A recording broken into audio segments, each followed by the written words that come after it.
In today's video, I'm going to teach you how to add progress bars to ClickFunnels.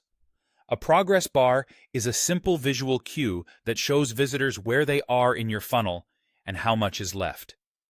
It sets expectations, reduces friction, and can boost completion rates.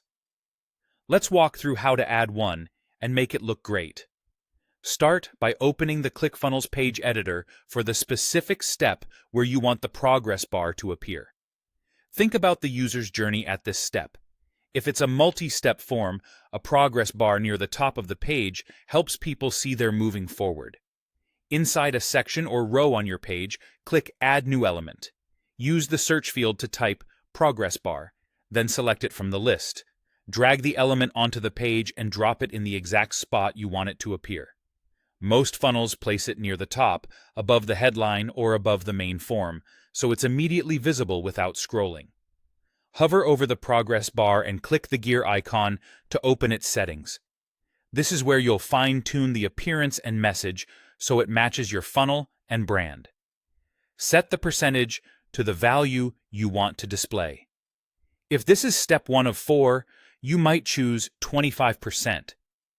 If it's a checkout that follows an opt-in, maybe 66% or 75% is appropriate. Keep the numbers consistent across steps so the progress feels accurate and trustworthy.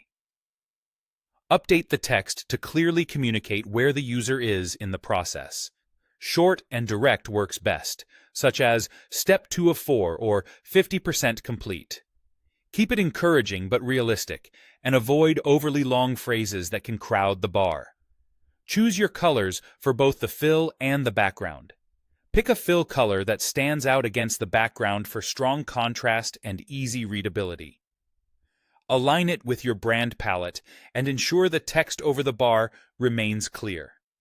Adjust size and alignment to fit your layout. Set the width so it spans enough space to be noticeable. Pick a height that's easy to see without overwhelming the design, and position the text inside or above the bar based on your style. Check that it looks good on mobile by keeping the bar thick enough to read and centered for balance. When you're happy with the setup, save your changes, then preview the page. Scan it on desktop and mobile to confirm the bar's placement, text clarity, and percentage accuracy. If everything looks good, publish your page and you're done.